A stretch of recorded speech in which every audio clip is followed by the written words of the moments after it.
Estado de los estados. Todo México desde Quintana Roo en Estado de los estados. Muy buenos días. Está usted en su canal 10. Son las 9 de la mañana y en el programa Estado de los Estados. Mi nombre es Lilia Arellano y esta mañana le doy la bienvenida a quien me acompañará a conducir este programa. Es un acompañante idóneo por el tema y el invitado de este día. Fernando Espinosa, ¿cómo estás? Muy buenos días. Muy buenos días. No, muchísimas gracias. Conocidísimo todavía como rector de la Universidad del Caribe. Hasta el 28 de febrero. Contando ya tu tic-tac, ¿no? Bueno, pues... Empieza el reloj. Bueno, Tic-tac, pues uno siempre debe tic-tac. estar pensando en el futuro, lo que sigue, ¿no?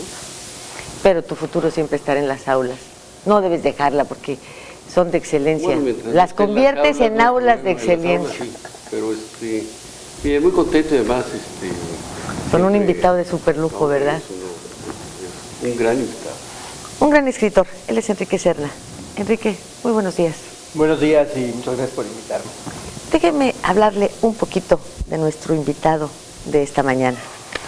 Bien, pues Enrique ha escrito obras como Uno soñaba que era rey en 1989, Señorita México en el 91, Amores de segunda mano en el 93, El miedo a los animales en el 95, Las caricaturas me hacen llorar, es un ensayo en 1996, El seductor de la patria. Seguramente usted habrá escuchado hablar mucho de esta novela, escrita en el 99, El orgasmógrafo en el 2001, Ángeles del abismo en el 2003 y Fruta verde en el 2006, que es la que me acabas de recomendar, ¿verdad? Así es. Y bien, entre otras obras también tiene El hombre y el minotauro, uno de los cuentos incluidos en los libros de García Márquez y considerado como uno de los mejores dentro de su género, que es una herencia, dicen, de la tradición humorística de Jorge Iván Goitia y de José Agustín. ¿Cómo sientes esta mezcla, Enrique? Bueno, claro que ese cuento se llama Hombre con Minotauro en el pecho. Ah, hombre con minotauro en el Está pecho, incluido en perdón. mi libro Amor de segunda mano. Yo soy admirador, por supuesto, de José Agustín y de Jorge Ibargüengoitia, aunque no estoy muy seguro de ser un heredero directo suyo. Jorge Ibargüengoitia era un humorista que utilizaba mucho ese humor un poco a la inglesa de Bernard Shaw, ¿no? Siempre observando las cosas con ironía, con mucha fineza. Yo creo que tiendo más hacia un humor cruel, quizá más grotesco, ¿no? Pero bueno... Sí es cruel, pero yo no lo diría grotesco, porque no deja de ser bastante fino. Por lo que la forma en la que tú sitúas y describes a Santana no tiene nada de grotesco. Es más, yo te diría que me resultó en algunas páginas hasta simpático. Bueno, yo creo que es una de las características de sus libros, ¿no? Que tienen un sentido del humor muy especial, ¿no? Es un sentido del humor que si profundizas, pues a lo mejor te sientes conmovido por el motivo del comentario, de las líneas, ¿no? Pero al final de cuentas, pues te confiesa lo que se parece a Ibargüengoitia, ¿no? Como las muertas, etcétera, que el mismo dolor humano y las contradicciones del dolor humano, pues te hacen, Por favor. te llevan a esa reflexión, ¿no? Pero sí, a mí me gusta mucho su estilo de escribir, me encanta, es muy ameno, tiene un manejo del lenguaje muy interesante. Pero a mí me gusta mucho cómo se mete a la sociedad, ¿no? Sus libros son un reflejo de la sociedad, muchas veces de la sociedad chilanga, de sus limitaciones, de sus aspiraciones, de las contradicciones, de su lenguaje. Son libros que te manifiestan, por ejemplo, a mí Ángeles del Abismo, que es un libro también maravilloso, porque yo cuando terminé de leer Ángeles del Abismo, Enrique, te confieso que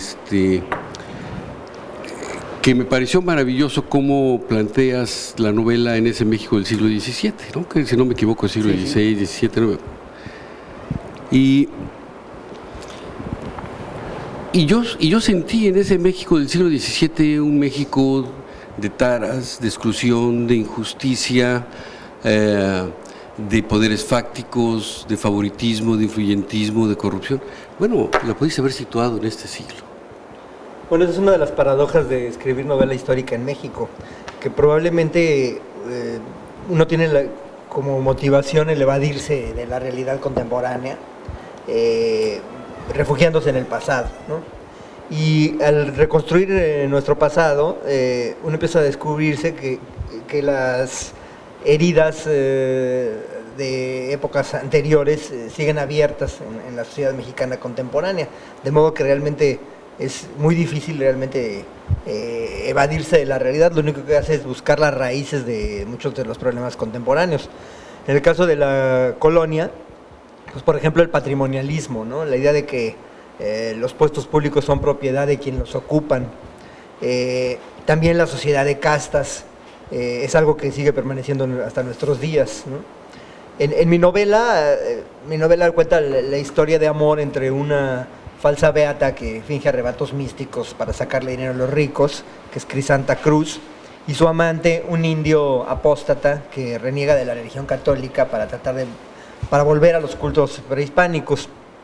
En busca de sus raíces. Sí, y esto, bueno, era una cosa muy escandalosa para la época, porque en ese tiempo era bien visto que un español o un criollo tuvieran amantes indias, pero el hecho de que una mujer blanca tuviera un amante indio era un motivo de escándalo para la sociedad de aquella época. Y mi novela está basada en un proceso inquisitorial que se le hizo a una mujer, justamente una falsa beata, y en el proceso inquisitorial los cargos más fuertes contra ella, más que por sus herejías, eran justamente por haber tenido este amante indio, que además fue la causa de su ruina, porque hizo que ella cayera de la gracia de la nobleza novohispana, que la tenía encumbrada como una casi candidata a la santidad, ¿no? Y aparte muy interesante porque... Oye, en nuestra época no encontramos una beata de esas, ¿eh? ¿Dónde está? Bueno. A ver, la Gordillo no, ¿verdad? Bueno, vamos buscándole. Aramburu Zavala tampoco. No ya es como... No fingen episodios de santidad, pero fingen otras cosas. Pero ¿Cómo qué? Bueno, pues honestidad, trabajo. Pero a mí lo que me pareció muy interesante también es esa postura tan dura, tan cruel que mantuvo la Iglesia, ¿no? El fraile, me acuerdo, el fraile que finalmente muere él mismo contaminado, ¿no? Por sus lavados y cosas, o sea, qué dureza de personaje, ¿no? Que la Iglesia, cómo ha sido un factor de división, ha sido un factor de violencia, de discriminación. Entonces, bueno, como el seductor de la patria, los problemas del siglo XIX, claro, que tú planteas en tu libro, independientemente de cómo se describe a Santana, etcétera, o sea, son heridas abiertas, no hemos resuelto. O sea, a mí lo que me gusta mucho de tus libros es cómo te enfrenta a los temas que hemos sido incapaces de resolver como sociedad. Pues sí, ese personaje de Ángeles del Abismo se llama Fray Juan de Cárcamo y Mendieta, que es un representante del clero privilegiado del siglo XVII. La Iglesia ha difundido mucho y solamente ha difundido la época heroica, digamos, de los misioneros que en condiciones muy difíciles llegaron a evangelizar a la población indígena en el siglo XVI, en los años posteriores a la conquista. Pero ha omitido mencionar qué es lo que pasó en los siglos posteriores con los conventos. Por ejemplo, la población de la Ciudad de México, por ejemplo, en la época de la conquista era de 500,000 de habitantes. Y por las epidemias que vinieron después de la conquista, se redujo a 50,000. O sea, hubo una mortandad terrible que estuvo casi a punto de acabar con la raza, ¿no? Entonces, los conventos se convirtieron en internados de lujo, en donde los frailes que estaban hospedados ahí realmente no tenían a quién evangelizar y se dedicaban a disputar el poder dentro de las propias órdenes religiosas, que tenían un enorme poder económico por las plantaciones de maguey, etcétera. Y dentro de estas órdenes llegaba a haber luchas fratricidas que llegaban incluso al asesinato. Entonces, vida de los conventos, de las luchas por el poder entre religiosos, de los intereses económicos a veces muy turbios que había en ellas, porque ellos tenían plantaciones de maguey que al mismo tiempo servían para la fabricación de pulque. Entonces la iglesia estaba, digamos, haciendo un doble juego, por un lado predicando en los púlpitos en contra de la ebriedad y por el otro lado enriqueciéndose con la venta del pulque, ¿no? Que este tipo de cosas que los historiadores de la colonia han ido rescatando de los archivos son algunas de las cosas que yo quise mostrar en esta novela. Tenemos otra que viene a cuento ahora por los últimos escándalos que se han suscitado, con las reinas de belleza, con la Miss Sinaloa y sus ligas con el narcotráfico, con que ahora ya tenemos la reina del gas, que es la esposa de Vergara, con estas mujeres que se mueven en este ámbito en el que se autollaman, o hay grupos que las llevan a un reinado, entre comillas. Tienes un libro, Señorita México, que retrata mucho de todo ese escenario, porque hay un escenario detrás del telón en el que se mueven estas mujeres. ¿Qué hay con Señorita México? ¿Cuál fue el fuerte ahí, tu motivación para poder escribir esta novela? Es mi primera novela. A mí me divertía mucho ver los concursos de belleza cuando yo era joven y tenía pues una gran curiosidad por escudriñar la mentalidad de una de estas muchachas y sobre todo pensando en las viejas reinas del concurso que después llegan a una etapa de decadencia después de pasar por la farándula y de no tener éxito en ella. Entonces, yo empecé esa novela con un propósito satírico, por supuesto, que creo que se refleja bastante en los monólogos de Selene Sepúlveda, la protagonista, pero conforme fui avanzando, empecé a sentir cierta compenetración emocional con este personaje, empecé a verla más bien como víctima de la ciudad en la que vivía que como un personaje esperpéntico, y pues creo que esto le dio una cierta ambigüedad a la novela que espero que haya enriquecido al personaje. Sí, muchísimo, sobre todo cuando se descubre la aportación del líder sindical que es su amante también y es el que la lleva al reinado. Pues sí, digo, la vida de ella se parece bastante a la de estas mises contemporáneas que han sido resultado, aunque claro, digo, yo creo que tampoco estoy tratando de hacer una condena de tipo moralista no, pero sí se descubre un negocio, el gran negocio que significa organizar este tipo de eventos, porque finalmente es eso, pues es una negocio, industria, ¿no? Ellas forman parte de que se genera detrás de esto, ¿no? O sea, comercialización del cuerpo. Llegan a esa pasarela, obviamente vanidad, todo lo demás, los que las llevan y aportan dinero, pues es para cumplir el sueño de estas muchachas, pero finalmente lo que hacen es enriquecer a terceros. Los concursos de Miss Universo y de Señorita México es un dineral. También son temas que dan para mucho, ¿no? Para los personajes, ¿no? De quien se mete. Es que detrás de la Miss Sinaloa, después de leer esta novela, no dudas que esté un capo.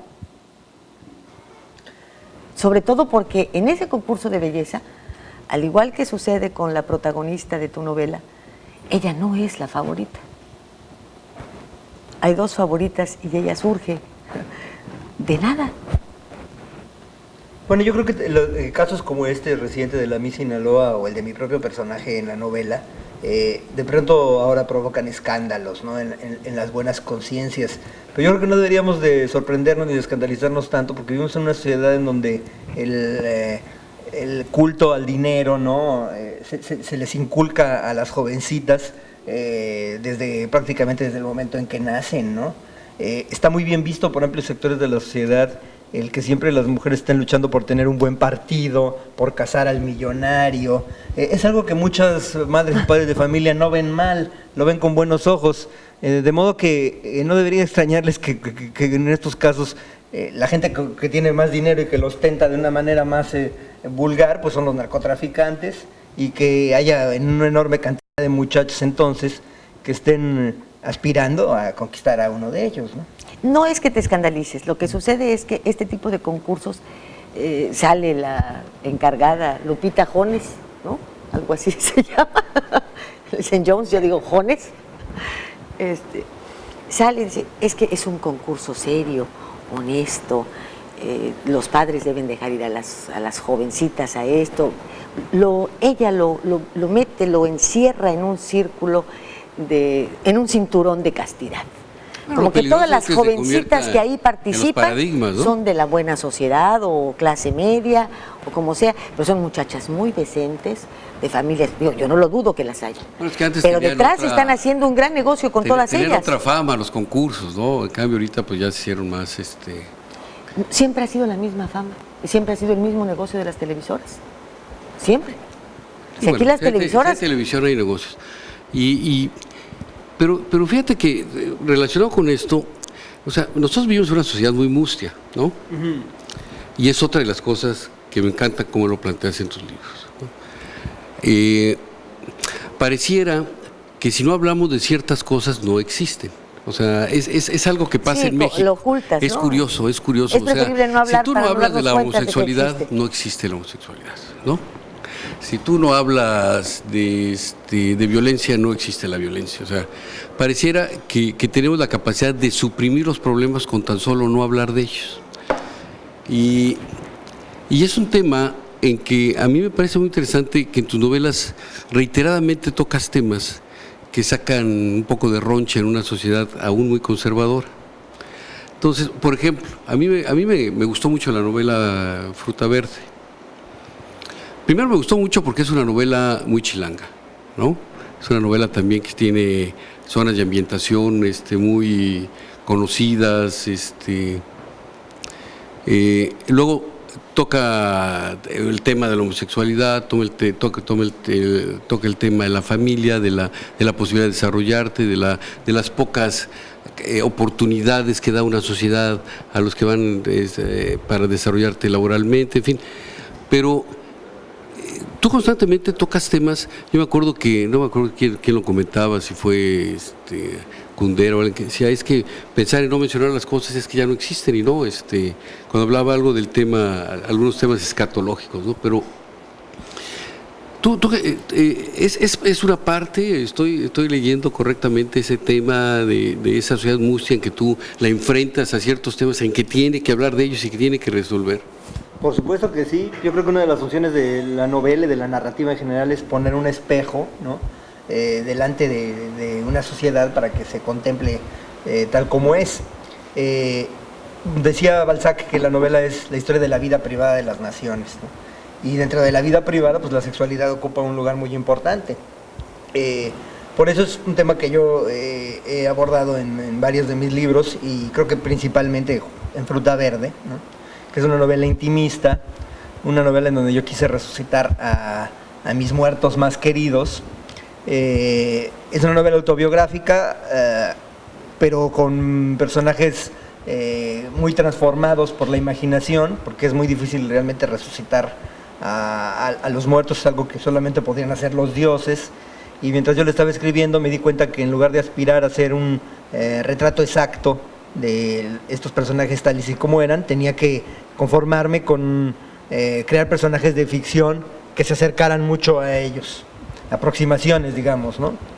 Y bueno, es una novela muy diferente a lo que había hecho antes.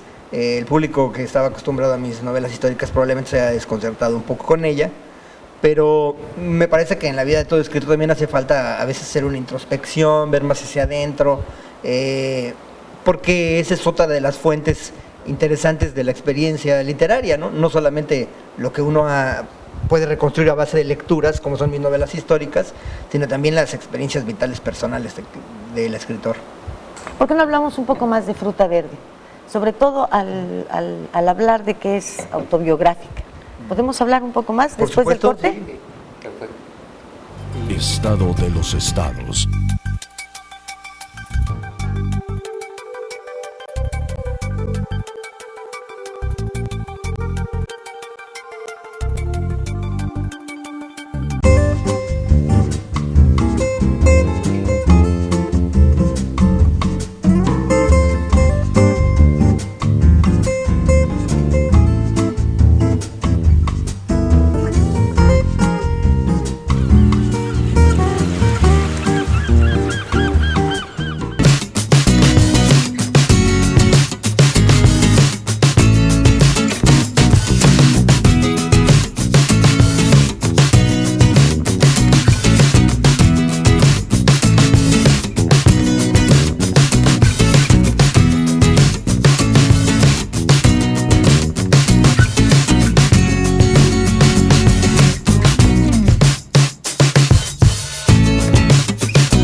Sí, esa la escribí hace 25 años. Repito, de esta novela autobiográfica de Resucitar tus muertos, ¿de qué nos estás hablando?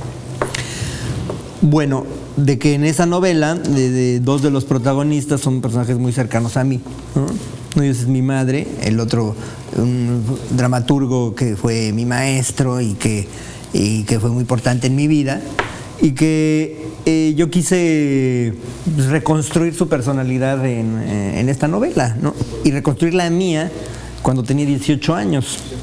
Pero en la novela narra al mismo tiempo una seducción, ¿no? Una seducción homosexual, y ese proceso de la seducción, de ver cómo se van venciendo las resistencias de un jovencito, mientras al mismo tiempo hay una historia de amor también en la que participa la madre de ese jovencito que está siendo o tratando de ser conquistada por un muchachito de 17 años que es amigo de su hijo, ¿no? La confrontación, digamos, que hay entre estas dos seducciones es lo que yo narré en esta novela. Y bueno, me pareció interesante porque era una confrontación entre dos morales, ¿no? La moral de las prohibiciones. De las generaciones, ¿eh? Y entre dos generaciones, muy cierto. A mí me gustó mucho el contraste de las generaciones. Pasabas de una generación a otra en valores y todo, pero al final de cuentas... Y en esta sociedad mustia en la que, como comentaba hace un momento en otra de sus novelas, el español sí podía tener relaciones con una india, una mujer blanca con un indio, prohibido. Es el caso del hombre mayor y la mujer muy joven. Y las críticas más severas son hacia la mujer mayor que tiene o que manifiesta un sentimiento amoroso por un hombre más joven. Y entonces la crítica de la sociedad es brutal hacia las mujeres. Sí, claro, esta moral que creo que finalmente lo que hace es causar mucha infelicidad a la gente, ¿no? Y creo que el personaje de Paula, la madre de este jovencito, es un ejemplo de ello, porque es una mujer que después de divorciarse, bastante joven, como a los 37, 38 años, desarrolla un odio feroz en contra de las destructoras de hogares, porque él se lo odio a la mujer que le quitó el marido, pero al mismo tiempo como que se amuralla en una moral sumamente rígida, para poder seguir teniendo autoridad moral para condenar esta infidelidad. Y por supuesto, cuando ve que su hijo está siendo seducido por un homosexual, esto resulta un conflicto tremendo para ella, ¿no?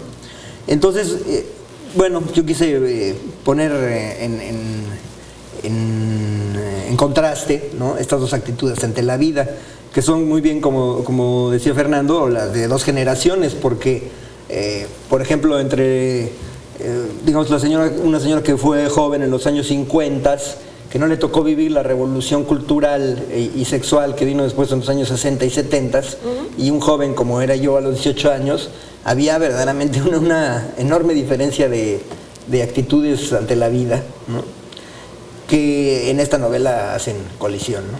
Sin embargo, la señora de los 50 en un momento sí se da la libertad de decir, bueno, uno está aquí para tratar de pasárselo bien, ¿no? Y entonces cuando entra en su contradicción, creo que en algún momento, en alguna fiesta que organiza, sí tiene ahí una cercanía con el chavo o algo así, ¿no?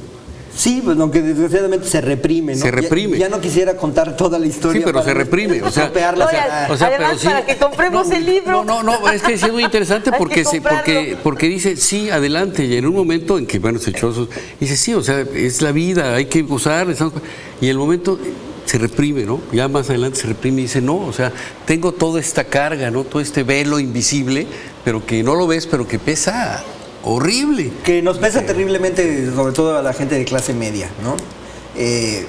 Yo recuerdo una película de Luis Buñuel, El Ángel Exterminador, en donde hay un grupo de burgueses que llegan a cenar a una casa muy elegante, pasan a la sala después de la cena a tomarse el digestivo y a fumarse un puro, y de pronto se quedan atrapados en esa sala a pesar de que el espacio está abierto y pueden pasar y salir de ahí, pero hay como un campo magnético que los va encerrando en esa sala. Esta es una metáfora que hizo Buñuel de la moral burguesa, ¿no?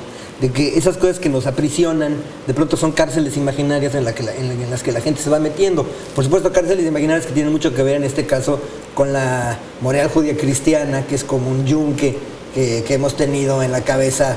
Que es nuestra tradición. Un yunque histórico y que seguimos y que nos se quieren seguir poniendo ese yunque, como lo acabamos de ver en el reciente Congreso de la Familia, que claro, el presidente Calderón tuvo la desgracia de haber inaugurado, creo que violando incluso la Constitución, porque un presidente en México no puede estar a favor de una religión y manifestarse públicamente a favor de ella, ¿no? Somos un país con libertad de cultos y un Estado laico. Sobre todo que el país está viviendo momentos difíciles, ¿no? Y uno debe evitar situaciones que metan más tensión en las cosas. O sea, yo creo que son momentos en que debe haber mucha prudencia en lo que, sobre todo, debes estar muy consciente de lo que debes callar, ¿no? Y no estar externando situaciones que no resuelven nada, pero que sí exacerban yo creo que en gran medida estamos atrapados porque es un país muy conservador, tenemos una clase media muy conservadora, aún es muy conservadora. Muy conservadora y bueno, que está falseando la realidad en gran medida, porque por ejemplo en este congreso declararon varios obispos que una de las causas de la delincuencia en México era la desintegración familiar.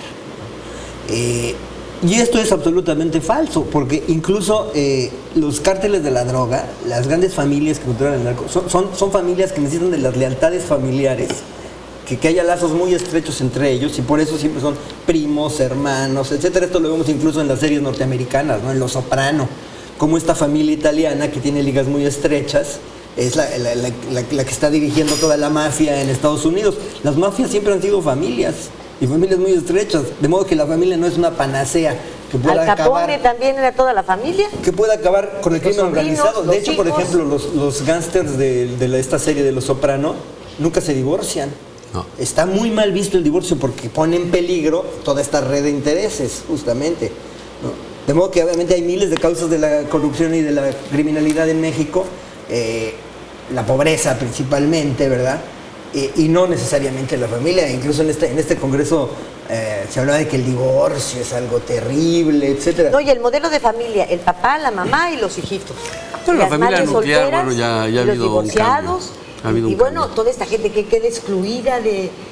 Lo fundamental... Pues ese es el papel del novelista, ese es el papel de que nos enfrentan a ese espejo de esa sociedad que estamos viviendo y que tú dices, bueno, si yo con Enrique veo una novela histórica de la colonia, una novela histórica del siglo XIX y luego pues vemos una novela que sobre temas que se desarrolla en la Ciudad de México en nuestro tiempo actual, y tú ves que la línea de los temas, de los asuntos que nos enfrentan como sociedad siguen siendo los mismos.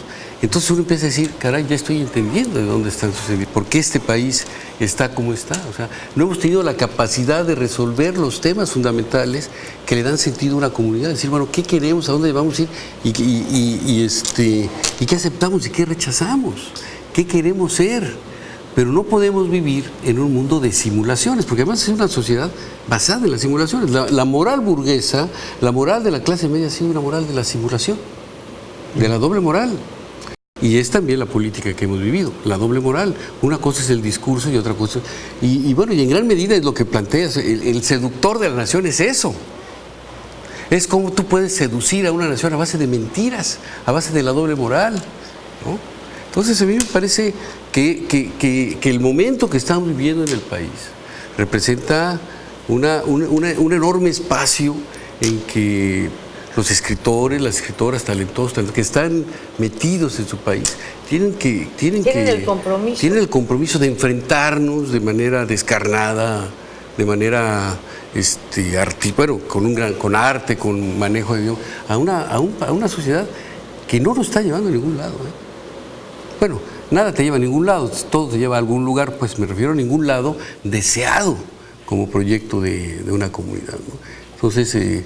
¿Hasta dónde sientes que está establecido tu compromiso cuando escribes? ¿Hacia ti mismo? ¿Hacia qué entorno? ¿Realmente hacia la sociedad? ¿Es para satisfacer tú, para proyectarte? ¿Tiene un objetivo? Yo creo que la literatura es un medio de conocimiento. O sea, uno trata de acercarse mejor, de escribir mejor las cosas, tratar de penetrar a fondo en la condición humana o en una determinada contexto sociocultural, ¿no? Tratar de perfilarlo mejor, ¿no? Y creo que lo que se haga con ese conocimiento depende ya mucho del lector, ¿no? Para qué quiera aprovecharlo o no. Es muy interesante lo que dices hace rato, Fernando, en cuanto a esta radiografía de la sociedad y a la responsabilidad que tiene la sociedad en los desastres políticos, en la erección de dictaduras, como por ejemplo la de Santa Anna, ¿no? Porque creo que es algo que tenemos que tener siempre más presente, ¿no? Que solamente la participación de la sociedad es lo que puede hacer que cambie nuestro país, que mejoren las cosas, etcétera. Una participación muchísimo más activa y más consciente. Cuando yo escribía El seductor de la patria, ¿no? Pues obviamente reconstruí el México del siglo XIX, justamente con la idea de que un caudillo como Santa Anna no pudo haber sido un genio del mal que se impuso y que dominó a la sociedad mexicana con sus malas artes, sino que había una sociedad que permitía, y no solo permitía, sino que iba a rogarle, ¿no?, a manga de clavo que tomara la presidencia. Claro, me refiero en esa época a la sociedad que podía participar en política en el México del siglo XIX. Los fácticos de esa época. Que eran Iglesia y el alto ejército. clero, el ejército, etcétera. Ellos son los responsables de que México haya perdido la mitad de nuestro territorio, no un solo hombre. No, fueron ellos. Como Santa Anna, ¿no? Y actualmente pues ya la responsabilidad es mayor porque ya hay núcleos mayores de la sociedad que pueden o deberían participar en política, ¿no? Y ahora estamos viendo, creo yo, con la partidocracia que ha venido después de la transición a la democracia, que, por ejemplo, la corrupción está infiltrando a todos los partidos, ¿no? Por ejemplo, los estados más infiltrados, los gobiernos más infiltrados por el narcotráfico, uno de ellos es Michoacán, gobernado por el PRD, otro de ellos es Baja California Norte, gobernado por el PAN. Varios estados priistas, por supuesto, desde hace décadas están infiltrados por el narco, ¿no? Pero entonces lo que estamos viendo es que esto es un problema social, ¿no? Es una cultura de la corrupción que, como tú dices, en el discurso público se acalla, pero cuando uno va a una cantina, ¿verdad?, en las reuniones de bebedores que se encuentran en una cantina, siempre están con dichos diciendo: yo no quiero que me den, sino que me pongan donde hay, ¿no? De modo que es algo hasta bien visto por amplios sectores de la sociedad, que de pronto un amigo, un compadre, se haya enriquecido después de ocupar un puesto público. Nadie pierde amigos después de enriquecerse por ocupar puestos públicos, al contrario, los gana. Entonces vivimos en esa sociedad. Bueno, si tiene un puesto público importante y no se enriquece, pierde amigos. Sí, además lo califican de tonto. Lo contrario, sí. Lo califican de tonto. Sí, claro. Pero bueno, a mí me parece que en este momento es aún más importante el papel, pues yo no sé cómo llamar, los intelectuales, los escritores, los que tienen un talento especial que implica la capacidad de transmitir a través de la escritura, del arte, del cine, del teatro, etcétera, comunicar, ¿no?, y plantear y enfrentarnos, ¿no? Porque somos una sociedad muy acomodaticia, o a veces plantearlo. O sea, yo me acuerdo cuando no chiquillo nos decíamos que nosotros a estábamos en jauja, manifestar. que era un país de la abundancia, el cuerno de la abundancia, el país de la jauja, o sea, cantidad de cosas que eran mitos, ¿no? Entonces, yo creo que esa parte... Te voy a contradecir, yo no estoy de acuerdo en que eran mitos, ¿eh? con los kilómetros de litoral que tenemos, con la extensión territorial que tenemos, con los climas que en muchos estados resultan benéficos, este era un cuerno de la abundancia, un potencial que enorme. hemos estado inmersos en la corrupción y en las malas administraciones y en los malos gobiernos es otra cosa, que es un cuerno de abundancia, lo sigue siendo. Bueno, es un país que tiene un enorme potencial de desarrollo económico, cultural, político, etcétera, pero para que sea de eso, pues requiere de hombres y mujeres diferentes, de gobernantes diferentes, de educación diferente, o sea... ¿Has pensado en recrear en algún momento personajes diferentes?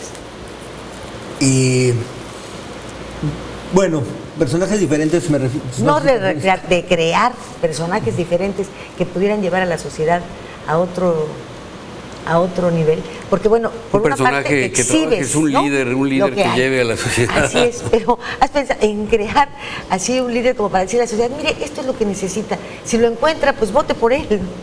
No he pensado en eso porque no me gustan los héroes positivos, ¿no? Yo creo que la vida de las canallas nos enseña más sobre la condición humana que las vidas ejemplares. En ese sentido soy un poco pesimista y además creo que las novelas de héroes positivos pueden desembocar quizás en panfletos que no me interesan escribir. Pero por supuesto que aplaudo el surgimiento de esos héroes y de esos líderes que pueden transformar las cosas, ¿no? Siempre y cuando ese mismo liderazgo no lleve a la egolatría y a la megalomanía, como nos ha pasado con varios liderazgos, por ejemplo, de la izquierda mexicana, ¿no? El de subcomandante Marcos o el de López Obrador. O el de la derecha, como Vicente Fox. Pero no es un líder. Bueno, pero se consideró así desde el momento en el que logró una votación que nadie esperaba. A él le pasó como a Gloria Trevi, ¿no? Parecía muy provocador, ¿eh? Y a la de la hora no. Y a la mera hora no tuvo valor para nada, ¿no? Oye, Enrique, ¿qué estás trabajando ahorita? ¿Qué proyectos tienes? Nos vamos al corte y ahorita bueno. nos platique del futuro. Estado de los estados.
Quintana Roo vive.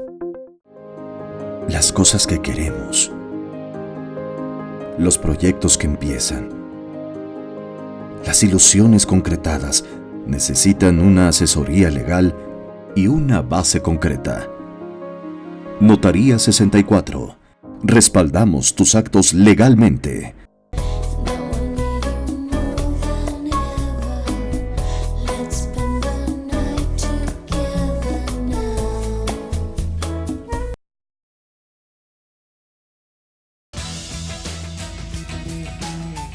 Un gobierno atento, moderno, transparente, honesto y eficiente será posible con el Plan Municipal de Desarrollo 2016-2018. A través del eje rector Isla Mujeres de Buen Gobierno se garantizará mejor atención a la ciudadanía con un gobierno cercano y de puertas abiertas. Hoy, gobierno y sociedad suman esfuerzos haciendo futuro por un mejor Isla Mujeres.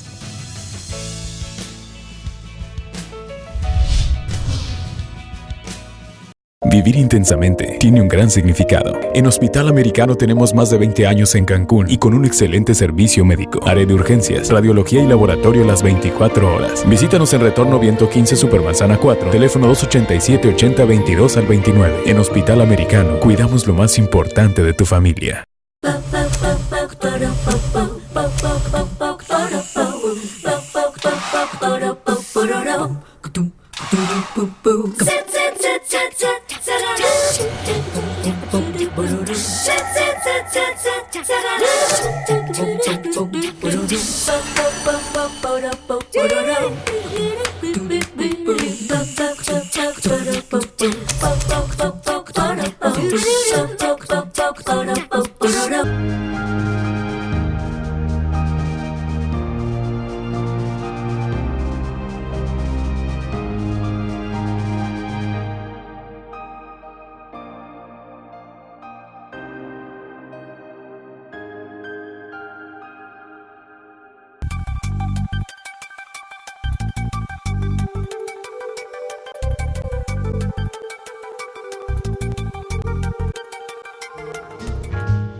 Vemos el futuro que te acaba de comentar, de preguntar Fernando. ¿Qué viene? ¿Cuál es la novela que sigue? Una novela que escribí en España, porque acabo de estar 2 años en Barcelona, y escribí una novela que ocurre ahí, también es una novela intimista, pero aquí sí no hay ningún elemento autobiográfico, es una novela de ficción, con un tono de comedia erótica. Interesante. ¿Cuándo saldrá? Este año, saldrá a mediados de año, seguramente. Más o menos hay un espacio entre 2 y 3 años entre novela y novela. Sí, es lo que me tardo en escribir una novela generalmente y en imaginarla, ¿no? En buscar los personajes. Sí, creo que el proceso más largo es cuando van llegando las ideas, porque creo que el escritor no las puede forzar. Llegan en momentos de ocio, en momentos en que uno no está forzando la imaginación para concebirlas. Varios escritores mexicanos han ido a pasar tiempo allá en Barcelona, ¿no? Es un espacio propicio para la producción, para sentirse bien, ¿por qué Barcelona? ¿Por qué Barcelona? Porque, bueno, yo adoro esa ciudad. Mi madre era catalana. Desde niño oí hablar catalán, entonces quería un poco recuperar la lengua. Y bueno, es que me fui con la idea de escribir otra novela que finalmente no escribí, sobre la vida de mi abuelo, que fue jefe de la policía del Partido Comunista durante la Guerra Civil, y le tocó vivir la lucha entre comunistas y anarquistas en condiciones muy dramáticas. Mucha crueldad. Sí, tenía la idea de escribir algo sobre él, pero me pareció que me faltaba arraigo para escribir una novela tan enraizada en la historia de España, y preferí escribir una novela contemporánea con personajes mexicanos que están en Barcelona. Algunos de ellos, otros son argentino, un catalán. Qué interesante, bueno, pues. ¿El orgasmógrafo? El orgasmógrafo es un libro de cuentos, ¿no? Que da por título el de uno de esos relatos, y es mi único relato futurista que ocurre en el año 2084, en una sociedad totalitaria que ha impuesto una dictadura sexual en donde se obliga a todas las personas a tener un mínimo de 9 orgasmos por semana como requisito para obtener cupones de alimentación, vivienda y de todo esto. Tu credencial de afiliación.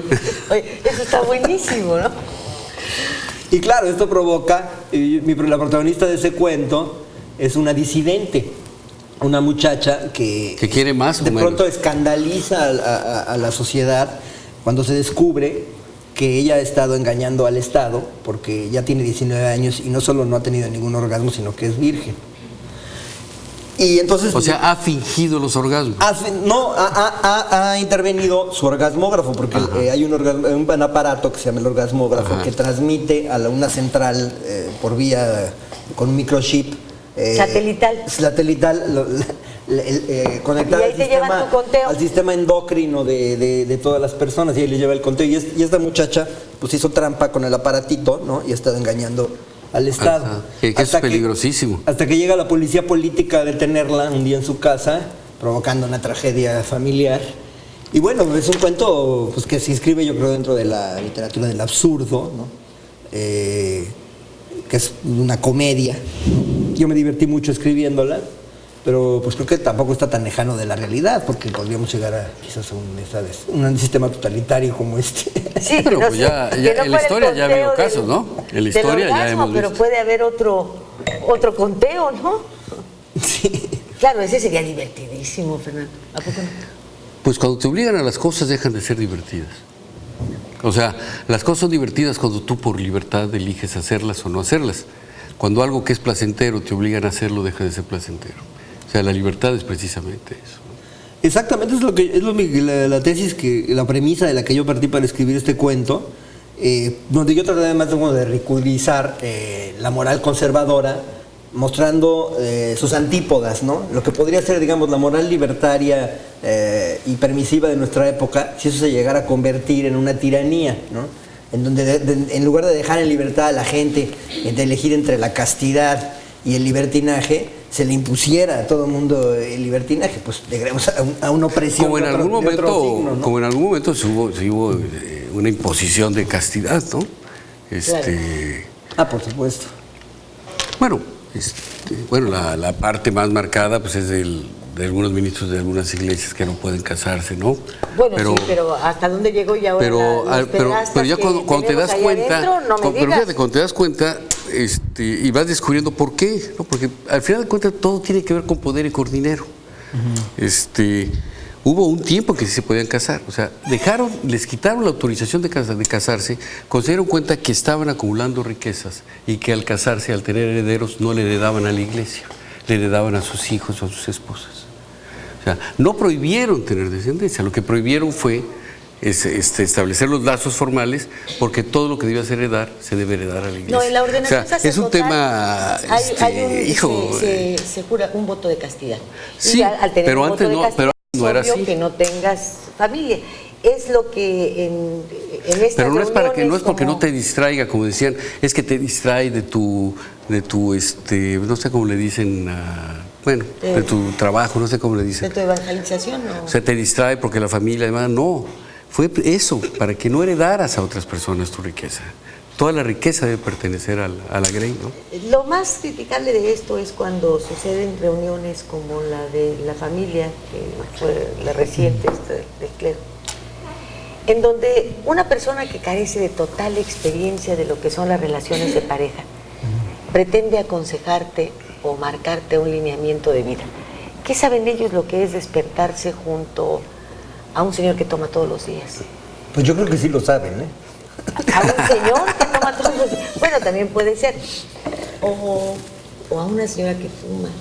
O lo difícil de las relaciones diarias y de unir los criterios. ¿Qué saben para poder imponer modelos de vida, yo creo que ¿no? pueden decir lo que quieran mientras otros también lo puedan decir.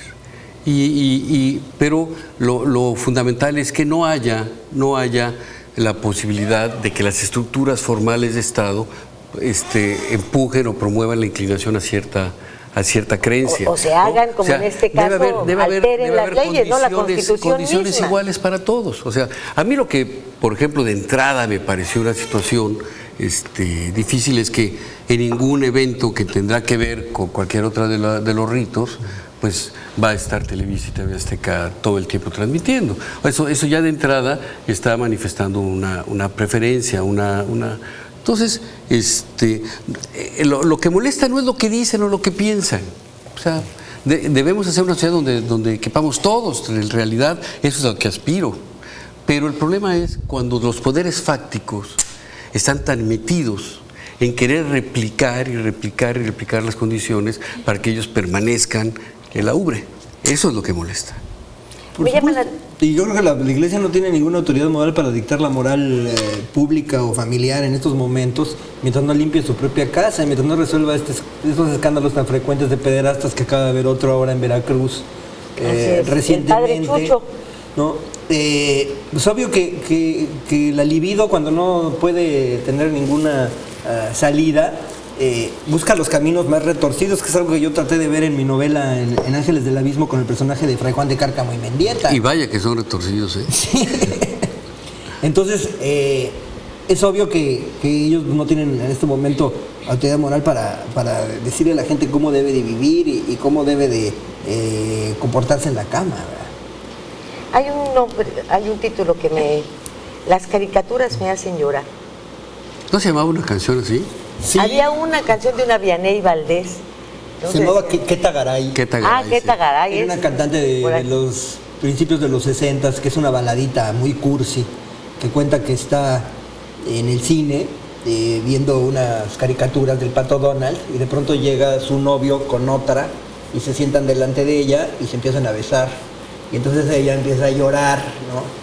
Mientras ve las caricaturas. Sí. Pero el problema es que después terminó con el novio, pero cada vez que vio una caricatura se ponía a llorar. O sea, como el perro de Pavlov. Pero este es un libro de crónicas y ensayos que recoge una selección de las crónicas y ensayos que yo publicaba en el suplemento Sábado en los años 80, que fue mi primera tribuna periodística. Era una tribuna muy libre porque Huberto Batis, el director del suplemento, le encantaba tener francotiradores ahí que hablaran muy mal de las glorias nacionales de las letras, cosa que a mí me encantaba. Y al mismo tiempo nos daba mucha libertad para hacer artículos pues transgresores, provocadores, etcétera, que fue lo que yo hice durante 5 años que tuve mi columna. Y bueno, es una etapa que para mí fue muy interesante porque me ayudó a formarme como escritor. Y esto uno soñaba que era rey, ¿qué tiene que ver con Cricri? Por supuesto, el título está tomado de Los Tres Cochinitos. Esta es una novela que es como una radiografía de la sociedad mexicana en los principios de la crisis económica. Ocurre en 1984. Es quizá de todas mis novelas la más comprometida políticamente. Tiene mucho que ver también con... ¿Quiénes son los tres cochinitos de tu novela? Bueno, no, los protagonistas son un niño chemo que vive en la colonia Tuna, ¿no? Morelos, el Tunas, que es el líder de una pequeña bandita que tiene una novia, la Caguamita de 10 años, que es una niña muy aguerrida, como muchas que hay en nuestras colonias populares, que pelea al parejo con los muchachos, que trae su navaja, etcétera. Y el otro es un niño burgués de Bosques de las Lomas, que entre sus deportes tiene el irse a la azotea con un rifle a jugar al tiro al naco, se llama, tirándole a los que pasan en bicicleta por delante de su calle.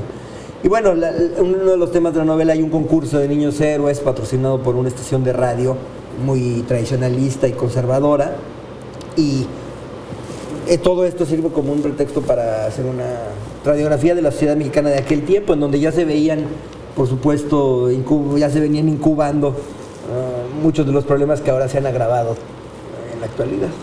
Amores sí, de segunda te mano. muestra una marginación tremenda, tremenda. Amores de segunda mano. ¿Qué es Casa Chica? Amores de segunda mano es un libro de cuentos, es mi primer libro de cuentos. Es un libro de cuentos de humor negro, cruel. Yo empecé mi carrera como cuentista a los 16 o 17 años, y luego tuve un periodo de aprendizaje como de 10 años en los que estuve haciendo cuentos fallidos que tenía que tirar a la basura porque eran muy malos. Después escribí 2 novelas, Señorita México y Uno Soñaba que Era Rey, y más adelante regresé al cuento en este libro, que es un libro que tuve mucho éxito de crítica. Tiene cuentos que también son algunos de ellos, pues digamos como del lado del escritor contracultural que yo soy también, ¿no?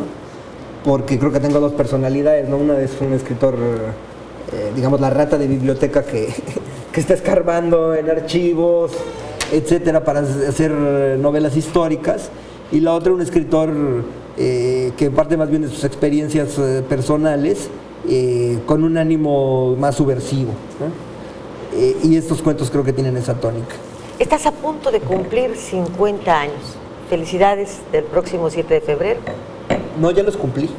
¿No es el 7 de febrero? No, los 59, cumplí. Estamos en el 2009, ¿no Los son cumplí 50? el 11 de enero. ¿Ah, sí? Sí, el 11 de Tu enero. ficha dice 7 de febrero. No, está equivocada. Ya cumplí. Ya cumplió, bueno. Pues, Y en este medio siglo de vida, como acostumbran decir, ¿cómo la resumirías? ¿Qué has logrado, qué no has logrado, qué esperas, qué te falta o no te falta nada? Bueno, yo he tratado de aprovechar al máximo las capacidades que tengo, ¿no? Entonces, en ese sentido estoy tranquilo porque no he malogrado mi talento. el poco talento que tengo lo he aprovechado al máximo.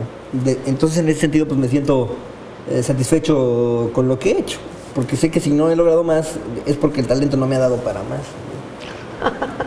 ¿Y no lo quieres forzar como la imaginación? No, te digo esto porque me ha costado mucho trabajo reprimirme mis tendencias obviamente a la francachela, ¿no? Como todos los escritores, pues tengo una inclinación fuerte por la bohemia, pero he tenido que frenarla para disciplinarme, porque de lo contrario uno se encamina hacia la autodestrucción y sobre todo al embrutecimiento. Y aparte, pues es un trabajo que exige muchísima disciplina, ¿no? Sí, hay que tener la mente despejada para escribir. ¿Sientes que ahora estamos ya tomando de nuevo la línea de la lectura en México? ¿O todavía no? No, me temo que no. Me temo que no, y porque esto depende mucho del rezago educativo que tenemos en México, ¿no? Si la educación está por los suelos, como acaba de verse con los recientes resultados de la OCDE, no puede haber una creación de lectores en el vacío, porque eso es algo que se hace en las aulas. Claro. Entonces, claro, por otro lado, el hábito de la lectura se contrae por imitación. Cuando los hijos ven leer a los padres, así fue como yo me hice lector, porque yo tenía una madre que era una lectora omnívora, que lo mismo leía los clásicos de la literatura que bestsellers, y entonces yo le pedía sus libros y así fue como empecé a hacerme lector. La mayoría, desgraciadamente, de los niños mexicanos no tienen esta oportunidad porque sus padres no leen. De modo que estamos metidos en ese círculo vicioso, ¿no? Con cifras terribles, como por ejemplo el hecho de que en México solo el 1% de la población lea periódicos. O sea, somos un país de 100 millones de habitantes donde solo hay 1 millón de personas que leen periódicos. Sí. Comparémoslo con España, por ejemplo. Allá es un país de 40 y tantos millones de habitantes donde hay 6 o 7 millones de personas que leen periódicos. Solamente un periódico El País tira más de 2 millones de ejemplares. Entonces, ahí es donde estamos viendo, donde podemos ver de qué tamaño es No, y sabes también, hay muchas personas que teniendo la educación, la formación para leer, simple y sencillamente piensan que leer es tener contacto con sus libros técnicos, por ejemplo, de su disciplina de trabajo, o ojear algunas revistas. O sea, no toman un libro ni de broma. Entonces, a veces aún con todo y la sátira es un oasis, ¿no? Todas esas personas pues sí son posibilidades de un cambio, ¿no? Porque ellas son las personas que teniendo ya, después de haber tenido acceso a cierto nivel de educación, deberían ellos convertirse en un motor de imitación, ¿no? De leer para que más. Pero no, piensan que leer es quedarse ahí en los libros técnicos, y ahora pues también no se sataniza, pero también yo creo que el pensar que lo encuentras todo y que las respuestas todas las respuestas están en internet, es tremendo, ¿no? Porque ya piensas que con un resumen de un libro que consigues en Wikipedia, pues ya lees el libro. O en el rincón del vago, ¿no? Que es lo más socorrido por los estudiantes. Sí, ¿no? Es Enrique, te agradecemos infinitamente que hubieses estado con nosotros. También en Estado de los Estados estos espacios para hablar un poco de libros, de música, de otros temas, después de las jornadas políticas, son oasis, créemelo. Pues le agradezco mucho la invitación de nueva cuenta y pues encantado de haber venido a Cancún. Gracias. Señor, pues mira, buenos días. Felicitarlo, es un honor estar de nuevo con él, y bueno, es uno de los grandes escritores, y además como planteas tú, son de las personas que uno admira y que le dan valor a nuestra sociedad. Felicidades, Enrique. Muchísimas gracias. Estado de los Estados. Todo México desde Quintana Roo en Estado de los Estados.